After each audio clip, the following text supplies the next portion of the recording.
Best बस अपघाताची पुनरावृत्ती। भांडूप पश्चिम रेल्वे स्थानकाबाहेर सोमवारी रात्री बेस्ट बसचा भीषण अपघात झालाय।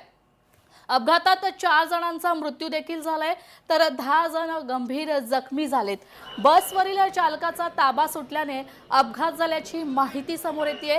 बेस्ट बस चालकाची पोलिसांकडून चौकशी सध्या सुरू आहे तर जखमींवर रुग्णालयात उपचार देखील सुरू आहे। याच संदर्भात भांडूप पश्चिम रेल्वे स्थानकाबाहेर अपघात झालेल्या घटनास्थळावरून आढावा घेतला आमचे लोकशाहीचे प्रतिनिधी भूषण शिंदे यांनी। सध्या आपण आहोत भांडूप पश्चिम येथे पाहू शकता। इथं आपल्याला बेस्ट बसचा मोठा अपघात झालेला पाहायला मिळत आहे आणि या संपूर्ण घटनेमध्ये सध्या तरी 4 जणांचा मृत्यू झाल्याची प्राथमिक माहिती आहे आणि हा आकडा अजूनही मोठा होऊ शकतो।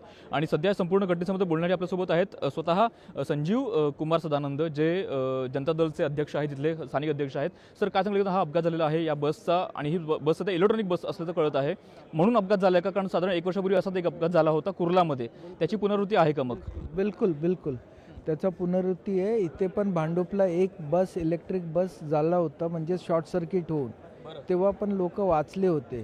आणि भांडूपमध्ये भरपूर विरोध झाला होता की जेव्हा आमचा लहान बस होता डिझेलचा, ते बस बरोबर होता, पण ह्या बस इलेक्ट्रिक बस टाकू नका, मोठे बस टाकू नका, कारण की डिझाईन फॉल्ट आहे। तरी पण BSTचा कमिटी किंवा चेअरमॅन ज्यांनी पास केला। आता अपघात झाला आहे आमचा स्थानिक नागरिकांना, पण त्यांचा एक काय त्यांचा इंटेन्शन आहे माहीत नाही। जेव्हा लोक स्थानिक मुद्द्यावर सांगतात की एवढ्या दुर्घटना झाल्या, आम्हाला हे बस नको, तरी पण ते पास केलं आणि म्हणून हे अपघात झाले। Electric bus by design default आहे, तर हे बंद करायला पाहिजे आणि नॉर्मल आपले बस आहे जे डिझेलचं आहे किंवा that bus should be taken up.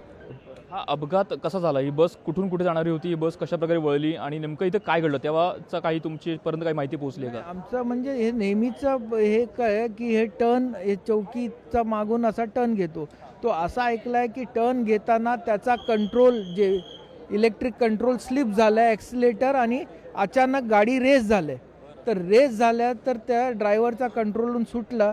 ते आजूबाजूचा जे लोक होता ते 1-2 लोक टायरचा खालीच गेले असं ऐकलं आहे, कारण की तेव्हा घटनेचा जेव्हा क्षण होता तेव्हा आम्ही नव्हतं तिथे। थँक्यू। कॅमेरामॅन विनोदसह भूषण शिंदे, लोकशाही मराठी, मुंबई। सध्या आपण आहोत भांडूप पश्चिम रेल्वे स्टेशनच्या बाहेर आणि पाहू शकतो इथं आपल्याला बेस्ट बसचा एक मोठा अपघात झालेला पाहायला मिळत आहे। साधारण बरोबर 1 वर्षापूर्वी सुद्धा कुर्ला येथे आपल्याला एक अपघात झाल्याचं आठवत असेल आणि एकंदर त्या ठिकाणी सुद्धा काहीसे 9 किंवा 10 लोकांचा मृत्यू झाला होता आणि या संपूर्ण घटनेमध्ये सुद्धा सध्या तरी 4 जणांचा मृत्यू झाल्याची माहिती मिळत आहे आणि एकंदर हा जो आकडा आहे तो सुद्धा वाढण्याची शक्यता सध्या वर्तवली जात आहे। एकंदर ही संपूर्ण जी बस आहे ती इलेक्ट्रॉनिक बस आहे आणि या संपूर्ण बसवरचा जो ताबा होता तो वाहन चालकाचा सुटला आणि म्हणून या बसचा अपघात झाल्याची प्राथमिक माहिती मिळत आहे। मात्र संपूर्ण गोष्टीचा सध्या तपास होणं बाकी आहे। सध्या या संपूर्ण घटनास्थळी पोलीस कर्मचारी असतील किंवा अग्निशमन दलाचे कर्मचारी असतील ते इथे दाखल झालेले आहेत आणि सध्या या संपूर्ण गोष्टीच्या ठिकाणी आपल्याला मदत कार्य सध्या सुरू असल्याचं पाहायला मिळत आहे आणि एकंदर संपूर्ण जी घटना आहे ते अत्यंत दुर्दैवी आहे आणि मुंबईकर पुन्हा एकदा या संपूर्ण घटनेमुळे आपल्याला हादरलेला पाहायला मिळत आहे। या ठिकाणी मोठी क्रेन आणलेली आहे, या क्रेनच्या मार्फत सध्या बस जी आहे ती इथून हटवण्याचं काम सध्या केलं जाणार आहे आणि एकंदर सध्या या बसची अवस्था जर पाहिली तर ही बस पाहता कुठेतरी हा जो अपघात होता तो किती भीषण होता याचा आपल्याला अंदाज येऊ शकतो। सध्या ही बस हटवण्याचं काम सुरू आहे आणि ह्या संपूर्ण घटनेमुळे कुठेतरी आता मुंबई जी आहे ती पुन्हा हादरलेली आहे। या संपूर्ण घटनेमध्ये सध्या तरी 4 जणांचा मृत्यू झाला आहे, मात्र हा आकडा अजूनही वाढू शकतो आणि हा आकडा अजूनही मोठा होऊ शकतो। सध्या अशी परिस्थिती आपल्याला इथं पाहायला मिळत आहे। कॅमेरा विनोदसह भूषण शिंदे, लोकशाही मराठी, मुंबई। भांडूप वेस्ट रेल्वे स्टेशनच्या जवळ BST बस या ठिकाणी त्याचा अपघात झाला आहे, ज्याच्यामध्ये जवळपास 13 जे पादचारी होते ते इंज्युअर्ड झाले। त्या 13 पादचाऱ्यांना आम्ही हॉस्पिटलला रवाना केलं। त्यातील 4 जे लोक आहेत ते या घटनेमध्ये दगावले आहेत, ज्याच्यामध्ये 3 महिला आणि 1 पुरुष आहे आणि जे इंज्युअर्ड आहेत, इंज्युअर्डमध्ये 9 पैकी 8 पुरुष आणि 1 महिला आहे।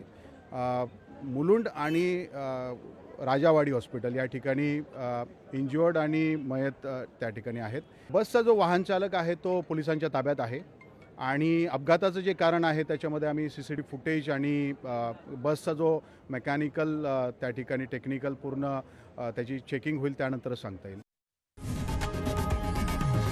लोकशाही मराठी ऐका, पहा, जागरूक रहा.